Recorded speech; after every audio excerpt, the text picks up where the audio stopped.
Hi students, myself Mafia Khatun. I am going to teach you the lesson 14, that is ecosystem. So first we have to know about ecosystem. I think all of you all know that what is ecosystem. So ecosystem is an integrated system resulting from interaction of living and non-living factors of the environment. So here I have written that defined area in which a community lives with interaction taking place among the organisms between the community and its non-living physical environment. So here we can say that, in other words, the ecosystem can also be defined as any unit which includes all the organisms, that is community, in an area interact with the physical environment by means of food chains and chemical cycle resulting in energy flow, biodiversity and material cycling. It is also called ecological system. Next, who given the term ecosystem first? So the term ecosystem was first of all coined by A.G. Tansley in 1935. A for Arthur G. Tansley in 1935. Earlier it was called biocoensis by Carl Moebius 1877. Next here given that eco means environment, then system means what? Interaction.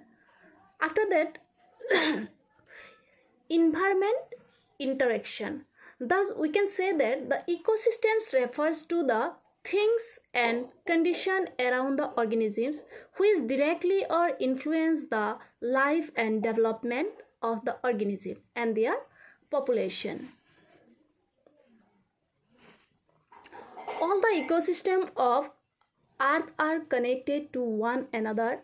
Example, river ecosystem with ecosystem of ocean. Next, structure of an ecosystem.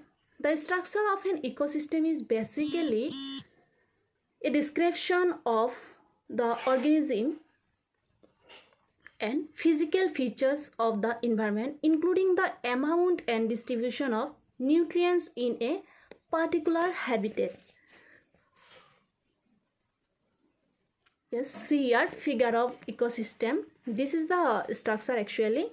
See, first ecosystem divided into two components. That ecosystem have two components, that is biotic component, another is abiotic component. Again, biotic components have divided into three parts, that is producers, consumers, decomposers. Here again consumer divided into three portions. See here, primary consumer, secondary consumer, tertiary consumer. And next, abiotic components, example given here, air, water, wind, soil, temperature, rainfall, etc. Next, biotic components. Now, what do we mean by biotic components? Biotic component consists of living organisms represented by producer, consumer and decomposer. So now come to the producer. What do you mean by producer? Producers are trees of different kind. Besides trees, shrubs and herbs are also present. Producers are also called autotroph. Do you know why? Because they made their food themselves only. Made their food by themselves in the presence of sunlight and chlorophyll, which is known as photosynthesis. Next, consumer, also known as heterotrophs.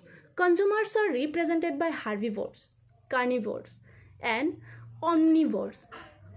So herbivores, cow, goat, etc. Carnivores are what? Tiger, lion, that are carnivores who eat flesh, and omnivores who eat both flesh and grass, that are crow, vulture are the omnivores, which are directly or indirectly depend on what? Producers for their nutrition. Next, come to the decomposer. What do we mean by decomposer? Decomposers are very microorganisms.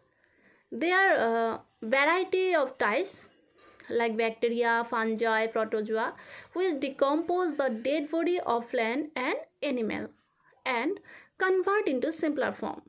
During decomposition process, nutrient, nitrogen and carbon dioxide gas is released. Abiotic component. What do we mean by abiotic? Abiotic components are non-living things. Ecological relationships are manifested in physiochemical environment. Abiotic component of the ecosystem includes basic inorganic elements and compounds such as soil, water, oxygen, calcium, carbonates, phosphates, and variety of organisms, activities or death. Organic activities or death. It also includes physical factors and ingredients as moisture, wind currents, and solar radiation. Pond as an ecosystem. Take one example of ecosystem, terrestrial ecosystem. Pond as an ecosystem. A pond is a what? Self-sufficient and self-regulating system. It can be divided into 4 basic units, that is abiotic substance, producers of a pond, consumer, decomposer, etc. Not etc. This much only. See here, this is pond ecosystem picture. Next, abiotic substance. This include water, oxygen, carbon dioxide, nitrogen, phosphorus, amino acids and humic acid. A part of this nutrient is in solution and is readily available to organism.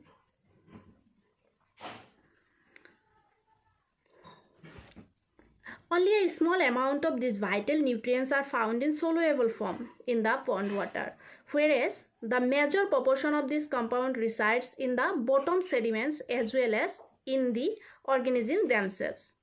Then the quantity of light penetrating the water and the ambient temperatures and other climatic conditions regulate the rate of functioning of the pond ecosystem.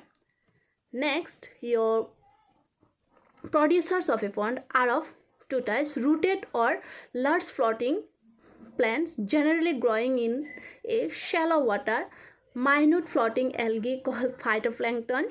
When in abundance, the phytoplankton give greenish color to the water. They are important in the production of basic food in the ecosystem. Next, your consumer, they can't make their own food. They feed directly on living plants and their own remains. In a pond, there are 3 kinds of consumer: primary consumer, secondary consumer and tertiary consumer. Primary consumers are largely herbivores. They feed directly on plants, that is benthos. Benthos population of a pond includes insects, larvae, fish, mollusk, then zooplankton. They mainly feed on phytoplankton and includes protozoans. Next, secondary consumer, these are carnivores that feed on primary consumers or herbivores. In a pond, beetles feed upon zooplankton. Fish consumes small fish, larvae and zooplankton. Then tertiary consumer, they are the predators. Large fish feed upon small fish and thus become the top consumer. The next 4 number decomposers, when other physical conditions like temperatures are favorable, the aquatic bacteria and fungi decompose the dead organisms and the materials are released for refuse. Next, come to the types of ecosystem, that is kinds of ecosystem. There are 2 kinds of ecosystem, that is natural ecosystem and man-made ecosystem. Natural ecosystems are capable of operating and maintaining themselves without any major interference by man. Again,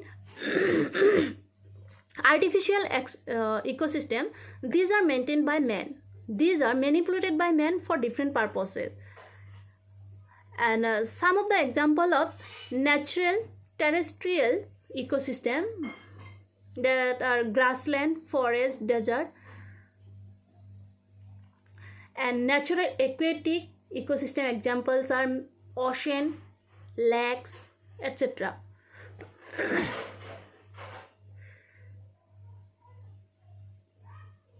Next, come to the example of artificial or man-made ecosystem, that is aquarium and crop field. Aquarium is the artificial terrestrial and artificial aquatic, and crop field is artificial terrestrial ecosystem.